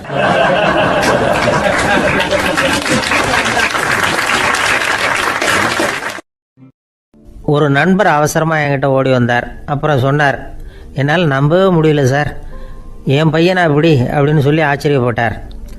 உங்கள் பையன் அப்படி என்ன தான் செஞ்சுட்டான் அப்படின்னு கேட்டேன். என்னால் முடியாத ஒரு காரியத்தை அவன் செஞ்சுட்டான் சார் அப்படின்னார். அது என்னன்னு தான் சொல்லுங்களேன். என்ன 5வது வகுப்பில் அவன் ஒரே தடவையில் தேறிட்டான் சார். அதாவது ஒரே அட்டம்ப்டில் பாஸ் ஆகிருக்கான் அப்படின்னார் மூச்சு வாங்க. கஷ்டப்பட்டு பரீட்சை எழுதுனது அவன், இவருக்கு ஏன் மூச்சு வாங்குது? நம்மால் செய்ய முடியாத ஒரு காரியத்தை இன்னொருத்தர் செய்யும் பொழுது அது நமக்கு ஆச்சரியமாக இருக்குது. சர்க்கஸ் பார்க்குறோம், ஒருத்தர் அந்த இடத்துல தொங்குறார், அது நமக்கு ஆச்சரியம். ஏன்னா அது நம்மால் முடியாத காரியம். நம்மால் முடியாத ஒன்றை அடுத்தவர் எளிதாக செய்யும் பொழுது நாம் மருள்வது இயற்கை. இதை தான் தொல்காப்பியம் மருட்கை அப்படின்னு சொல்லுது. இந்த வியப்பு இருக்குதே, இது 4 வகையில் ஏற்படுறதாக தொல்காப்பியம் சொல்லுது. அது என்ன 4 வகை? முதல் வகை எப்படின்னா புதுமையான அரிய செயல்களை செய்கிறது. 2வது வகை என்னென்னா பெரும் செயல்களை செய்கிறது. 3வது வகை என்னென்னா மிக நுட்பமான செயல்களை செய்கிறது. 4வது வகை என்னென்னா ஆக்கம் தரும் செயல்களை செய்கிறது. புதுமை, பெருமை, சிறுமை, ஆக்கமோடு மதினம் சாலா மருட்கை 4 அப்படிங்கிறது தொல்காப்பியம். இன்றைக்கி விஞ்ஞானம் புதுசு புதுசாக எதையோ கண்டுபிடிக்குது. ஆரம்பத்தில் அது ஆச்சரியமாக இருக்குது, அப்புறம் அது நமக்கு பழகி போடுது. வானொலி பெட்டி புதுசாக வந்தப்போ ஒரு பெட்டி பேசுதுங்கிறது எவ்வளோ பெரிய ஆச்சரியம். இப்போ யாரும் அதை ஆச்சரியமாக பார்க்குறதில்ல. மதினம் சாலா மருட்கை அப்படின்னு ஒரு சொற்றொடர் வருது பாருங்க. அதில் கருத்தாழம் உண்டு. எதை பற்றியும் போதுமான அளவு புரிந்து கொள்ளாத போது ஒருத்தர் ஆச்சரியப்படுறார்.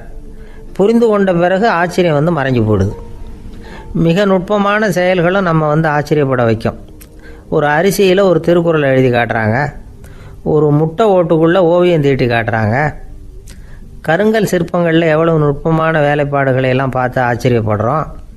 இது மாதிரி ஆக்கப்பூர்வமான அரிய செயல்களை செய்கிறது கூட வியப்பை உண்டு பண்ணும். குப்பை கூலங்களை கூட வாழ்க்கைக்கு பயன்படுகிற பொருளாக மாற்றுகிறவர்கள் இருக்காங்க.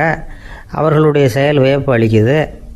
இடைக்காட்டு சித்தர் பாடின 30 நூலில் வர்ற ஒரு பாடல், ஆற்றல் பிறர் அறிதலின் அகம் கிளர்வு உறுதலின் கற்று அறி பாணர் கெழுமிய கோடலின் தோற்றம் உருகவே போற்றல் சால் வியப்பே.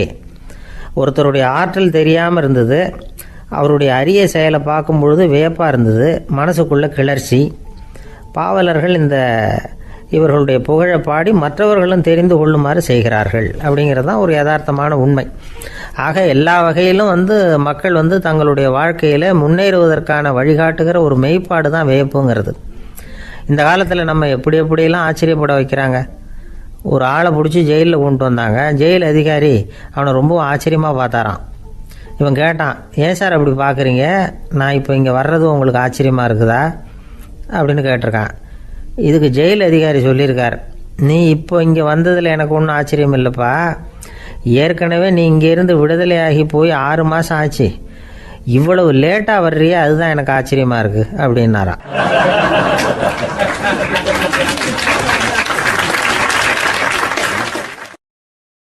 ஆஃபீஸை முடிஞ்சு வீட்டுக்கு போகிற சமயத்தில் ஒருத்தர் கடைக்கு போய் ஸ்வீட் வாங்கினார். சரி, வீட்டுக்கு பிள்ளைங்களுக்கு தான் வாங்கிட்டு போகிறார் அப்படின்னு மற்றவங்க நினச்சாங்க. அவர் அப்படி செய்யல. அந்த இடத்துலையே பொட்டலத்தை பிரித்தார். திருட மாதிரி அப்படியே சுற்றி ஒரு தரம் பார்த்துக்கிட்டார். யாரும் தெரிஞ்சவங்க இல்லைங்கிறத முடிவு பண்ணிவிட்டு அவசரமாக அதை அப்படியே போட்டு முழுகிவிட்டு கையை தொடச்சிக்கிட்டு நல்ல பிள்ளை மாதிரி நடந்து போக ஆரம்பிச்சிட்டார். அவர் யாருன்னா, அவரோட பிரச்சனை எல்லாருக்கும் தெரியாது, சில பேருக்கு தான் தெரியும். அதாவது அவர் உடம்புல சர்க்கரை இருக்குதுன்னு டாக்டர் சொல்லிவிட்டாராம். அதனால் வீட்டில் சர்க்கரையே இவர் கண்ணில் காட்டுறதில்ல. அதனால் இவர் யார் கண்ணிலையும் படாமல் இப்படிப்பட்ட வேலைகள்லாம் செய்கிறது வழக்கம். யாருக்கும் தெரியாமல் இப்படி ஸ்வீட்டை வாங்கி சாப்பிட்டுட்டு அவர் பாட்டுக்கு போயிடுறது. இப்படிப்பட்டவங்களுக்கெல்லாம் கொஞ்சம் ஆறுதலான தகவல் இன்றைக்கி. அது என்னென்னா, நாம் சாப்பிட்ற சர்க்கரைக்கும் நம்ம உடம்பில் உள்ள சில கோளாறுகளுக்கும் அப்படி என்ன தான் சம்மந்தம் இருக்குது. இதை பற்றி சமீபத்தில் சில ஆராய்ச்சிகள்லாம் நடந்திருக்குது. ஏன்னா சர்க்கரைன்னாவே விஷம் மாதிரி அதை பார்க்குறவங்களும் சில பேர் உண்டு. சின்ன பிள்ளைங்களுக்கு வயத்தில் பூச்சி உண்டாகிறதுலேருந்து பெரியவங்களுக்கு நீரிழிவு வர்ற வரைக்கும் எல்லாத்துக்கும் சர்க்கரை தான் காரணம்னு சொல்லிகிட்டு இருக்கிறோம். ஆனால் அந்த அளவுக்கு பயப்பட வேண்டிய அவசியம் இல்லை அப்படின்னு சொல்கிறாங்க. சர்க்கரை வியாதி, இருதய நோய், பித்த நீர் பை நோய், இதெல்லாம் சில நோய்கள்லாம் நாம் சாப்பிட்ற சர்க்கரைக்கும் தொடர்பு இருக்குன்னு நினைக்கிறோம். ஆனால் அப்படி சம்பந்தம் உண்டுங்கிறதுக்கு போதுமான அளவுக்கு ஆதாரம் இல்லை அப்படிங்கிறாங்க ஆராய்ச்சியாளர்கள். ஒரே ஒரு சம்பந்தம் தான் உறுதியாக இருக்குதான். அதுவும் இந்த பல் சிதைவு அப்படின்னு இருக்கு இல்லையா, அந்த சர்க்கரை சாப்பிட்றதுக்கும் இந்த பல் சிதைவுக்கும் சம்மந்தம் இருக்குது அப்படிங்கிறத மட்டும் உறுதியாக சொல்கிறாங்க. சர்க்கரைன்னா நாம் சாப்பிட்ற ஜீனி மட்டும் இல்லை, பழம், காய்கறி, பால், தேன் இப்படி எல்லாத்துலேயும் அது இருக்குது. கேரட்டு கொடுக்குற சத்தில் 88% சர்க்கரை, ஆப்பிள் கொடுக்குற சக்தியில் 95% சர்க்கரை. இது ஜீனி சர்க்கரை, இது ஆப்பிள் சர்க்கரை அப்படிங்கிற வித்தியாசம்லாம் உடம்புக்கு கிடையாது. ரெண்டுமே உடனடியாக சக்தி கொடுக்குது. ஒரு ஸ்பூன் சர்க்கரையில் 16 கலோரி தான் சத்து இருக்குது. அதிகமாக சர்க்கரை சாப்பிட்டா நீரிழிவு வந்துருங்கிறது தப்பான ஒரு அபிப்பிராயம். டயபெட்டிஸுங்கிறது ஒரு மெட்டபாலிக் டிசார்டர், அவ்வளவுதான். அதாவது நாம் சாப்பிட்ற சர்க்கரையை நம்ம உடம்பு திறமையாக உபயோகப்படுத்திக்க முடியல அப்படின்னு அர்த்தம். அதனால தான் அதிகமாக இனிப்பு வேணாம்னு சொல்கிறோம். ஏற்கனவே உடம்பால் முடியாத ஒன்றை மறுபடியும் அது தலையில் சுமத்தி அதிகமாக வேலை வாங்க வேணாமே அப்படிங்கிறதுக்காக தான். ஆகாரத்தில் அதிகமாக சர்க்கரை இருந்தால் அதனால் உடனே சர்க்கரை வியாதி வந்துடும்ங்கிறதுக்கு விஞ்ஞான ரீதியாக போதுமான ஆதாரம் இல்லை. அதனால் எப்போவாவது அதிகமாக ஸ்வீட்டு சாப்பிட்டுட்டா ஐயோ அதிகமாக சாப்பிட்டோமோ என்ன பண்ண போகுது தெரியலையே அப்படின்னு நினச்சி மனசை போட்டு குழப்பிக்க வேண்டியதில்லை. பொதுவாக எதுவுமே அதிகமாக வேண்டாம், எல்லாம் சீராக இருந்தால் போதும். நீரிழிவுங்கிறது புதுசாக வந்துட்ட ஒரு நோய் இல்லை, ரொம்ப காலமாகவே இருக்கிற ஒன்று தான். நம்ம முன்னோர்கள் இதை மதுமேகம் அப்படின்னு சொல்லுவாங்க. அதை கட்டுப்படுத்துறதுக்கு அவங்களே சில வழிமுறையை சொல்லி வச்சுருக்கிறாங்க. அது என்னென்னா வேறு ஒன்றும் இல்லை, இந்த பாவக்காய், முள்ளங்கி, அருகம்புல், அவ்வளவுதான். வெள்ளை முள்ளங்கி இருக்குல்ல, அதை வாரத்துக்கு 3 நாள் சாப்பிட்டுக்கிட்டு வாங்க. நூலுக்கோல் ரொம்ப நல்லது. இல்லைன்னா முள்ளங்கி சாறு 1 ounce சாப்பிட்டுட்டு வரலாம். ரத்தத்தில் சேர்கிற சர்க்கரை அளவை இதெல்லாம் கட்டுப்படுத்துது. சிறுநீரில் காணப்படுகிற சர்க்கரை அளவையும் சமநிலைப்படுத்துது. தினமும் ஆகாரத்தில் கோதுமை, கேழ்வரகு, வெந்தயம், கருவேப்பிலை, சோயாபீன்ஸ் எது கிடைக்குதோ சேர்த்துக்கலாம். இப்படிலாம் செஞ்சுக்கிட்டு வந்தால் அப்புறம் வீட்டுக்கு தெரியாமல் கடையில் போய் நின்றுக்கிட்டு ஸ்வீட் வாங்கி திருட்டுத்தனமாக சாப்பிட வேண்டிய அவசியமே உங்களுக்கு வராது. 2 ஆசாமிகள் கடற்கரையில் உட்காந்து சாவகாசமாக பேசிக்கிட்டு இருந்தாங்களாம். ஒருத்தர் சொன்னார், இன்னொருத்தருக்கு தெரியாமல் ஸ்வீட்டு சாப்பிட்றதே எப்பவும் இடைஞ்சல் தான் சார். நேற்றுக்கு பாருங்கள் அப்படி தான் சாப்பிட்டுக்கிட்டு இருந்தேன், வீட்டுக்காரி கண்ணில் போட்டுவிட்டுது, அதுக்கப்புறம் ஒரே ரகலையாக போச்சு அப்படின்னாராம். எனக்கு கூட அப்படி தான் சார் ஆகிட்டுது, ஒரே ரகலை அப்படின்னாராம் இன்னொருத்தர். நீங்கள் சாப்பிட்டதும் உங்கள் வீட்டுக்காரங்க கண்ணில் போட்டுவிட்டுதா சார் அப்படின்னு கேட்டிருக்காரு இவர்.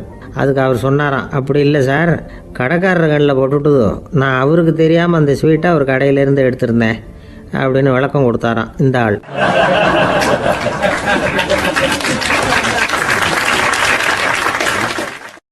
அம்மாக்காரங்களுக்கு அடிக்கடி ஏற்படுற கவலை ஒன்று உண்டு. அதாவது குழந்தை சரியாக சாப்பிட மாட்டேங்குதே அப்படிங்கிற கவலை. இவங்கெல்லாம் ஒரு விஷயத்த நல்லா புரிஞ்சுக்கணும். குழந்தைகள்ங்கிறவங்க பெரியவங்க மாதிரி இல்லை. அவங்க கடிகாரத்தில் மணியை பார்த்துட்டு சாப்பிட்றதுக்கு உட்கார்ற ரகம் கிடையாது. பசிச்சா சாப்பிடுவாங்க, இல்லைன்னா விளையாடுவாங்க அல்லது தூங்குவாங்க. அது புரியாமல் அவங்கள கட்டாயப்படுத்தி அல்லது மிரட்டி சாப்பிட வைக்கிறது ரொம்ப தப்பு. ஒரு 8 மாத குழந்தைக்கு 3 மணி நேரத்துக்கு ஒரு தடவை பசிக்கும். அந்த நேரம் பார்த்து சாப்பாடு கொடுத்தா அடம் பண்ணாமல் அது பாட்டுக்கு சாப்பிட்றோம். அதே குழந்தைக்கு 1 வயசு ஆகிறப்போ 4 மணி நேரத்துக்கு ஒரு தடவை பசிக்கும். இந்த வயசில் இயற்கையாகவே பசி குறைஞ்சிருக்கும். அது புரியாமல் என் குழந்தை முன்னாடி மாதிரி இப்போ சரியாக சாப்பிட மாட்டேங்கிறான் அப்படின்னு சில பேர் டாக்டர்கிட்ட போய் சொல்லிக்கிட்டு இருப்பாங்க. இன்னொரு விஷயம், ஒரு குழந்தைக்கு வயசு அதிகமாகிற வேகத்துக்கு உடம்பு எடையும் அதிகமாகிக்கிட்டே போகாது. உடம்பு எடை அதிகமாகிற வேகம் குறைஞ்சிக்கிட்டே வரும். 6 மாத குழந்தைக்கு ஒரு வாரத்தில் 150 கிராம் எடை கூடும். ஒரு வயசில் வாரத்துக்கு 71 கிராம் எடை கூடும். இது புரியாமல் அதிகமாக சாப்பாட்டை கொடுத்து குழந்தைய கஷ்டப்படுத்தக்கூடாது. ஏன்னா அளவுக்கு மீறின உணவு அஜீரணத்தை உண்டு பண்ணிவிடும்.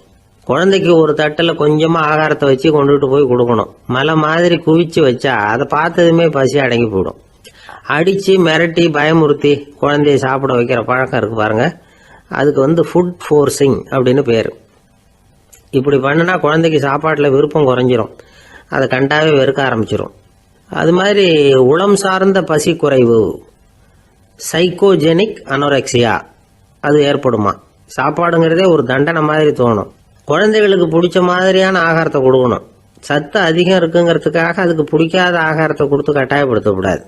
குழந்தைகளுக்கு 2 வயசு ஆகிறப்போ இயற்கையாகவே எதிர்மறை குணம் உண்டாகும். அதாவது அந்த எதிர்மறையாக பேசுறது. இது மாதிரி சமயங்களில் நாம் என்ன சொல்கிறோமோ அதுக்கு நேர்மாறாக நடந்துக்கும். ஏட்டிக்கு போட்டி, சாப்பிட சொன்னால் விளையாட போவோம், விளையாட சொன்னால் சாப்பாடு கேட்கும். இதை புரிஞ்சுக்கிட்டு நடந்துக்கணும். குழந்தை சொன்ன பேச்சை கேட்கலேன்னு கோவப்படக்கூடாது. குழந்தை வளர வளர பிடிவாத குணம் வர்றது சகஜம்.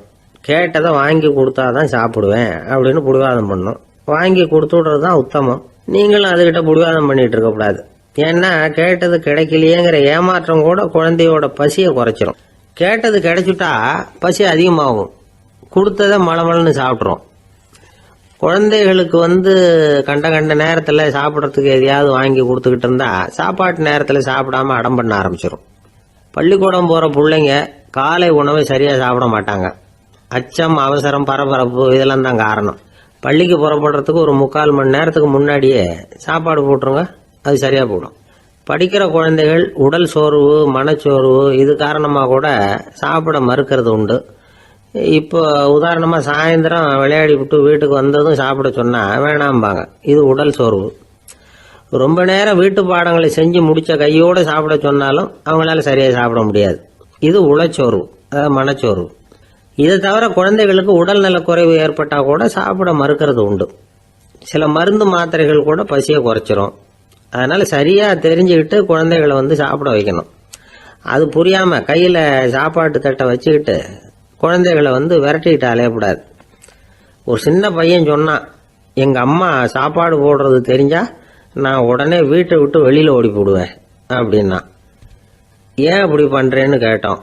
எங்கள் அப்பா கூட அது மாதிரி தான் சார் பண்ணுவார் அப்படிங்கிறான்.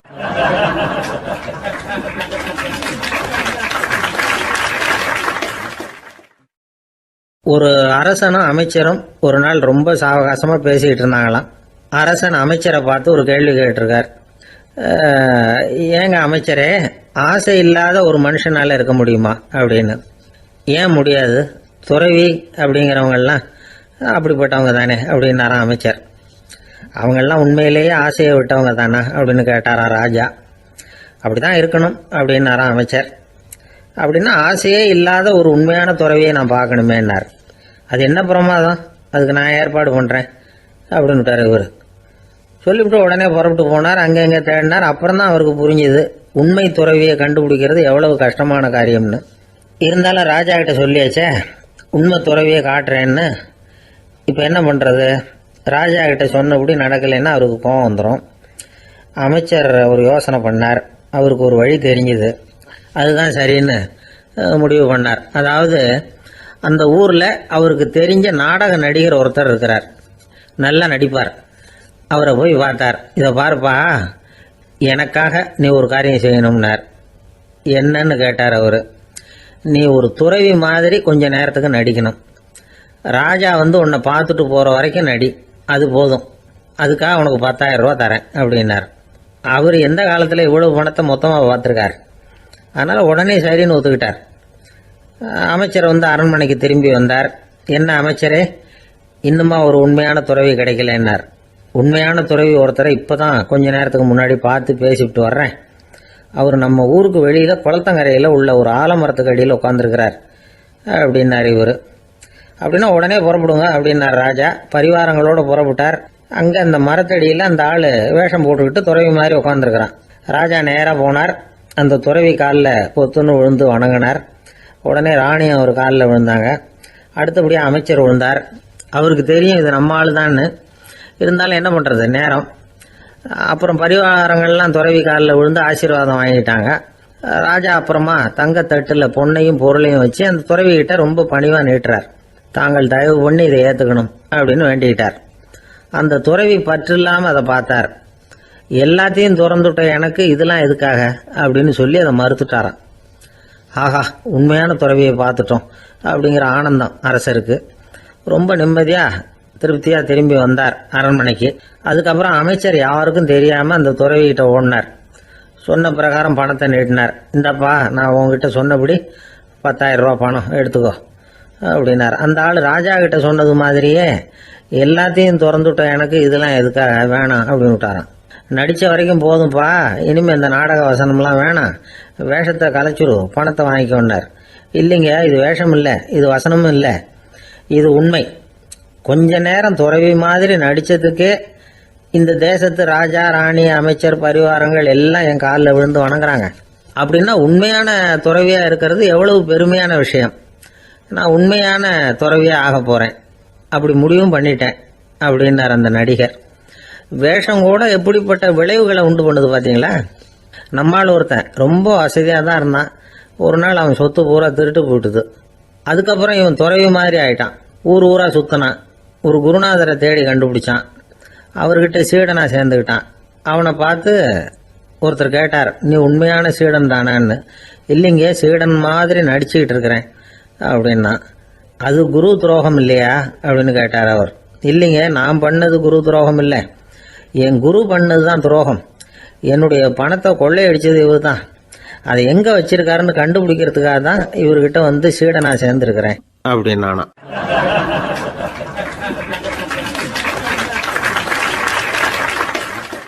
ஒருத்தர் ரொம்ப அவசரமா வந்தார். சார், மனுஷன் நிம்மதியா இருக்கிறதுக்கு என்ன வழின்னு கேட்டார். சீக்கிரமா ஒரு கல்யாணத்தை பண்ணீங்க, எல்லாம் சரியா போடும் அப்படின்னோம். அவர் ஒரு மாதிரியா பார்த்தார். ஏற்கனவே எனக்கு கல்யாணம் ஆயிட்டுது சார், அதனால தானே நிம்மதியா இருக்கிறதுக்கு வழி கேட்கறேன் அப்படின்னார். சரி, இவர் ஒரு மாதிரியான கேஸ் அப்படின்னு நினைச்சுக்கிட்டு நம்மகிட்ட இருந்த ஒரு சின்ன புத்தகத்தை அவர்கிட்ட தூக்கி கொடுத்தோம். இதை படிச்சு பாருங்கன்னு. கல்யாணத்துக்கு பிறகும் சந்தோஷமா இருக்கிறதுக்கு என்ன வழி அப்படிங்கிற கேள்விக்கு அந்த புத்தகத்துல விளக்கம் இருந்தது. கணவன் மனைவிக்குள்ள சிக்கல் வராம இருக்கிறதுக்கு அதுல சில வழிகளை சொல்லி கொடுத்துருக்குறாங்க. அதெல்லாம் என்னென்ன அப்படிங்கறத இப்ப பார்க்கலாமா. குடும்பம்னு இருந்தா கோபம் வரதான் செய்யும். அது வந்துட்டு போகட்டும், பரவாயில்ல. ஆனா அந்த கோபம் ஒரே நேரத்துல 2 பேருக்கும் வந்துடாம பாத்துக்கணும். ஒரு சமயத்துல யாராவது ஒருத்தர் தான் கோபப்படணும், அடுத்தவங்க அமைதியா இருக்கணும்.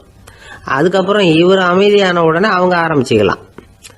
கோபமா ஏதாவது சொன்னா உடனே கோபமா பதில் சொல்லக்கூடாது. கொஞ்சம் பொறுத்து கோபம் தீர்ந்த உடனே அந்த பதில சொல்லலாம். அப்போ பதில் கோபமா இருந்தா கூட அது அவ்வளவு பெருசா தெரியாது. அற்ப விஷயத்துக்கெல்லாம் காய்ச்சி மூச்சுன்னு கத்திட்டு இருக்கக்கூடாது. உங்க 2 பேருக்குள்ள ஒரு தர்க்கம் ஆரம்பம் ஆயிட்டுதுன்னு வச்சுக்கோங்க. கடுமையா 2 பேரும் விவாதம் பண்றீங்க. உங்களில் ஒருத்தர் இதுல ஜெயிக்கணும்னா அது நீங்களா இருக்க வேணாம், அடுத்தவங்க ஜெயிக்கிறதுக்கு நீங்க துணையா இருங்களேன். அப்படின்னா நீங்க கொஞ்சம் விட்டு கொடுக்கணும், அவ்வளவுதான். ஏதாவது குத்தம் சொல்லணுமா, செஞ்ச தப்ப சுட்டி காட்டணுமா, விமர்சனம் பண்ணணுமா, பண்ணுங்க, வேணான்னு சொல்லல. ஆனா சொன்னதை அப்படி சொல்றத கொஞ்சம் அன்பா இதமா சொல்லுங்க. எப்போ நடந்த தவறுகளை எல்லாம் இப்போ போய் மறுபடியும் ஞாபகப்படுத்திட்டு இருக்க வேண்டாம். நான் அப்பவே சொன்னேன் இந்த புடவை வேணாம்னு, நீங்க தான் கேட்கல, இப்போ பாருங்க கிழிஞ்சு போச்சு இப்படின்னு கத்துனாங்க ஒரு அம்மா. எப்போ சொன்னீங்கன்னு கேட்டா ஒரு 10 வருஷத்துக்கு முன்னாடி தீபாவளி சமயத்துல அப்படிங்கிறாங்க. அது என்ன இன்னும் அப்படியே புதுசாகவே இருக்கும்? உங்களுக்கு அவர் தான் பெருசு, அவருக்கு நீங்க தான் பெருசு. அதை விட இந்த உலகத்துல வேற எதுவும் முக்கியம் இல்லைன்னு நினைக்கணும். நீ தான் என்னுடைய உலகம்னு எத்தனை தடவை சொல்லியிருப்பீங்க? அதெல்லாம் வெறும் வசனமா போயிடக்கூடாது. ஏதாவது ஒரு பிரச்சனையை பத்தி கடுமையா விவாதம் பண்ணிட்டு இருக்கீங்க, அதை அப்படியே பாதியில விட்டுட்டு படுக்கைக்கு போயிடக்கூடாது. சொச்சத்தை நாளைக்கு பேசிக்கலாம்னு. அப்படி போனா தூக்கம் வராது. பிரச்சனையை ஒரு முடிவு பண்ணிக்கிட்டு அதுக்கப்புறமா தூங்க போகணும். ஒரு நாள்ல ஒரு தடவையாவது உங்க ஜோடியை பாராட்டி நல்ல விதமா கனிவா ஒரு வார்த்தை சொல்லணும் அப்படின்னு தீர்மானம் பண்ணீங்க. ஏதாவது தப்பு பண்ணிவிட்டீங்கன்னா பரவாயில்ல, அதை ஒத்துக்கிறதுக்கும் மன்னிப்பு கேட்கறதுக்கும் தயாரா இருக்கணும். அது ஒன்றும் கேவலம் கிடையாது. வீட்டுக்குள்ள தானே கேட்க போறீங்க, வெளியில யாருக்கு தெரிய போதும்? எப்படியோ உங்களுக்குள்ள ஒரு சமரசம் ஆனா சரிதான். ஒரு தகராறுன்னு எடுத்துக்கிட்டா குறைஞ்சபட்சம் அதுக்கு 2 பேர் தேவை. தனியாவே உட்காந்துக்கிட்டு நான் இப்ப தகராறு பண்ணிட்டு இருக்கிறேன் அப்படின்னு யாரும் சொல்ல முடியாது. 2 பேர் தகராறு பண்றாங்கன்னா பொதுவா அந்த 2 பேர்ல யாரு அதிகமா பேசுறாங்களோ அவங்க பேர்